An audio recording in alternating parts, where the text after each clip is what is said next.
Ele é um integrante do COT, do Comando de Operações Táticas da Polícia Federal, operador tático, combatente de selva.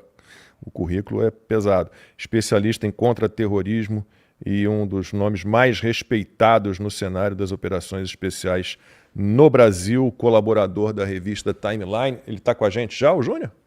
Já. Opa! Então, Opa! obrigado aí pela participação. Muitíssimo obrigado. Para mim é um prazer enorme. Valeu, seja bem-vindo. Abrimos o programa com essa pauta feita sob medida para alguém como você. Infelizmente, a gente não pode permitir que frequência determine normalidade, quer dizer, algo que acontece muito acabe virando normal, porque uma cena como essa a gente não pode aceitar como normal de maneira nenhuma, Júnior. E o que você pode dizer da situação que a gente vive hoje no Brasil? Nós somos um narco-estado, há verdadeiramente o interesse, principalmente do governo federal, em combater o crime organizado, as facções criminosas. Eu prefiro facção criminosa, crime organizado dá uma sensação de que é uma coisa boa, né? Como a história do líder e do chefe. O que você pode dizer para a gente da sua longa experiência, com base na sua longa experiência, da situação atual que a gente enfrenta, Júnior? Obrigado pela participação. Ok, para mim é um prazer enorme estar aqui na Timeline. Eu sou um espectador assíduo aí de vocês. Parabéns aí pelo trabalho. Bom dia, Lacombe, bom dia, Max, bom dia, Alan, né? Bom dia, Vinícius também, convidado. Bom dia. E aqui no Brasil já é boa tarde, né? Então, Lacombe, só realmente para corrigir você, eu não sou formado em Direito, não sou advogado, mas sou cientista político, sou teólogo também, e tenho 30 anos quase como policial federal, já me aposentei agora esse ano, né? E sou formado pelo BOP também, sou caveira do BOP, fui formado pelo COT da Polícia Federal, que é a unidade de elite deles lá, fiz curso de selva, comandos de selva na Colômbia e em outros países também. Fiz alguns outros cursos, né? Então, só comentar esse fato lamentável aí do Dr. Rui Ferraz Fontes, que é mais uma desgraça que acontece aí contra os policiais que atuam na linha de frente aí contra as facções, né? Eu tenho muita coisa para falar sobre esse caso. Eu quero falar também sobre a soltura do Celcinho da Vila Vintém, que é um fato que aconteceu no Rio de Janeiro, né? E também demonstra uma falta de cuidado com a segurança pública aí no país. E, bom, tem muita coisa para falar sobre esses dois casos aí. E, bom, se não me engano, eu ouvi do Vinícius aí que os policiais têm medo de atuar contra as facções. Eu acho que eu vou discordar dele. Eu imagino que as polícias não têm medo, não. Eu discordo do posicionamento dele aí. E falo que os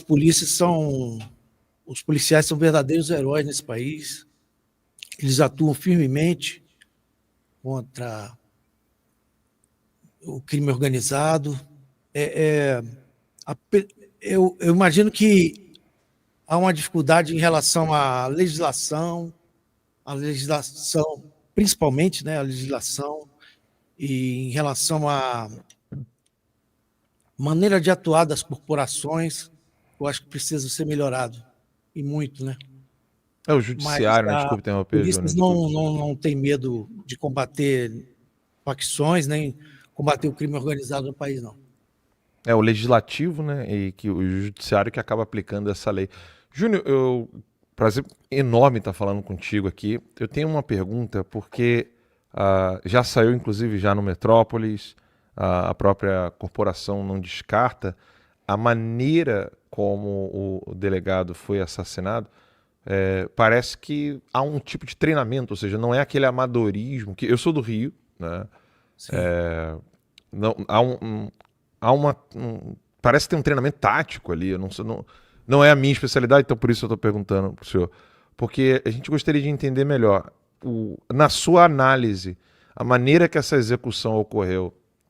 É possível que ela seja o mesmo do padrão de amadorismo dos narcotraficantes, porque no Rio de Janeiro é assim, né? No Rio de Janeiro a gente percebe que há muito amadorismo. E aí saiu há pouco tempo no Metrópolis que eles não descartam que embora ele seja alvo do PCC, que essa execução tenha sido feita por pessoas treinadas, ou seja, membros da própria corporação. É inviável esse tipo de leitura? Como é que você enxerga essa operação que ocorreu de execução? Ela tem um treinamento tático? Olha, eu vou contar mais ou menos a história do delegado e contar o contexto aqui, mas respondendo a sua pergunta, você observa aí que tem muito método, tem muito planejamento. Provavelmente eles estavam perseguindo o delegado e possivelmente eles já tinham o atingido já quando o delegado tem esse acidente, né?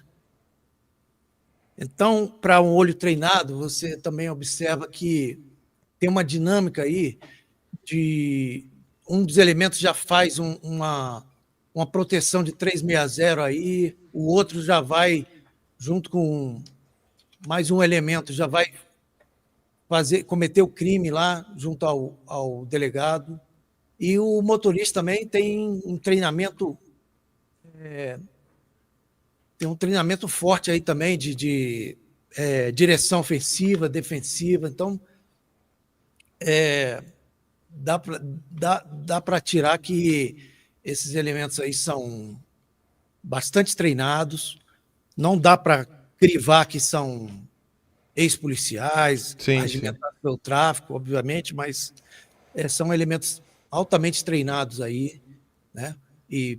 Isso é preocupante, né? Desculpa interrompê-lo, Júlio. Isso é preocupante porque, sendo ou não da corporação, isso significa que há um desenvolvimento do narcotráfico e do crime organizado no Brasil que já está abandonando aquele, vamos dizer assim, amadorismo tático de outrora, né? Porque, como eu sou do Rio, eu cresci vendo assassinos, ladrões, fazendo a coisa nas coxas, né? Ou seja, o cara vai fazendo ali, ele só tira vantagem porque ele é o único que está armado, né? E agora parece que há um crescimento, um desenvolvimento, né? A palavra que me veio em inglês foi development, né? Acho que é isso mesmo, desenvolvimento operacional tático. Isso é bem assustador. É assustador, sim. Esse desenvolvimento não vem de hoje, né? Vem de muito tempo. Essas facções vêm sendo treinadas até por grupos terroristas também, que têm parceria com essas facções, né? Sim. Por angolanos, por exemplo, que vêm da guerra e são regimentados pelo crime, pelo Comando Vermelho, PCC. Então, você nota ali que tem um modus operandi de grupos terroristas e uma assinatura de guerrilha ali, né? Então, são um treinamento militar forte que eles têm, mas não é de hoje. Isso aí há décadas que eles já têm essa parceria, não só com grupos criminosos e cartéis de outros países, mas com grupos terroristas também. Agora, Júnior, Max falando aqui, prazer falar contigo, seja bem-vindo aqui ao Conversa. Eu queria entender de você um pouco como que você está vendo o crescimento do crime organizado desde que o PT assumiu. Porque a impressão que a gente tem é de que a coisa piorou, né? Comando Vermelho, o próprio PCC também. Me parece que aproveitar, né, a sua presença aqui, sim, e que esse assunto agora está em alta, né, para as pessoas, sim, entenderem. Qual que é a sua avaliação desde que o Lula assumiu até agora em relação ao crescimento do crime organizado no Brasil? Tá. Olha só, eu acho que já durante o governo Bolsonaro, eu imagino que tenha havido um combate mais forte em relação a esses grupos, né?